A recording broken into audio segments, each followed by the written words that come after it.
वज़ीर आज़म ने वज़ारतों ਨੂੰ IMF अहदाफ पूरा करने का टास्क दे दिता। वज़ीर इतलात लाहौर प्रेस कॉन्फ्रेंस करते हुए अता तारड़ का कहना सी कि कल वज़ीर आज़म की ज़ेरे सदारत विफाकी काबीना का इजलास होया।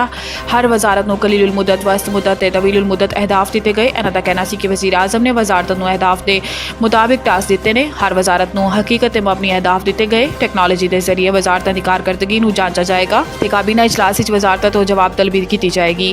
विफाकी वज़ीर का कहना सी कि वज़ीर आज़म ने वज़ारतों को IMF अहदाफ पूरा करने का हदफ दिता है। वज़ारत खजाना को महंगाई कमी लान, कर्जा की रीस्ट्रक्चरिंग ते FBR की डिजिटलाइज करने का हदफ दिता गया है। अता तारड़ का कहना सी कि वज़ीर दाखिला को गैर कानूनी असले के खिलाफ क्रैकडाउन का हदफ दिता गया, जबकि वज़ारत तिजारत को तिजारती खसारे को कम करने का टारगेट दिता गया। स्मगलिंग की रोकथाम लई भी टारगेट दिता गया। इस तो इलावा पाकिस्तान गैर कानूनी गैर मुल्की शहरियों के हवाले तो भी अहदाफ मुकर्रर ने।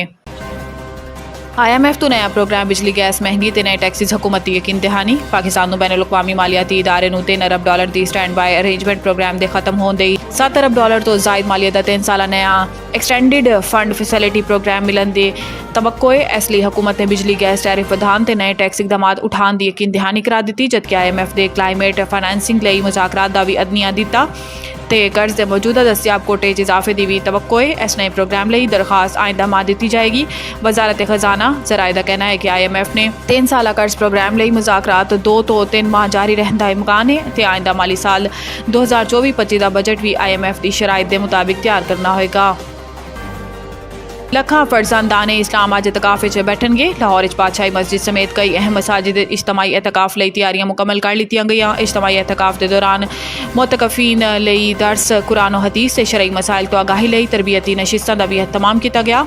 मुल्क भर की मसाजिद लाखों फर्जंदाने तौहीद रमज़ान उल मुबारक के आखिरी अशरे एतकाफ की सआदत हासिल करेंगे। शवाल का चंद नज़रान तक मसाजिद क़याम करेंगे। यह इबादत फर्ज कफाया का दर्जा रखती है, जो किसी भी आबादी एक फर्द दे करन तो पूरे मुहल्ले का फर्ज अदा हो जाता है। एतकाफ की इबादत जिथे रूह की पाकिजगी का बाइस है, उत्थे ही खुश नसीबों का लैलतुल कद्र भी मिल जाती है। मुतकफीन माह मुबारक के आखिरी अशरे की ताक रातां खालिक कायनात के हजूर अपनी मनाजात तो हाजात पेश करेंगे। PIA निजकारी तो कबल करोड़ों के पुरजा जात फरोख्त करने का फैसला। कौमी एयरलाइन के कोल मौजूद करोड़ों रुपए मालियत के हामिल मुख्तलिफ कैटेगरीज के त्यारां के इजाफी स्पेयर पार्ट्स फरोख्त किए जाएंगे।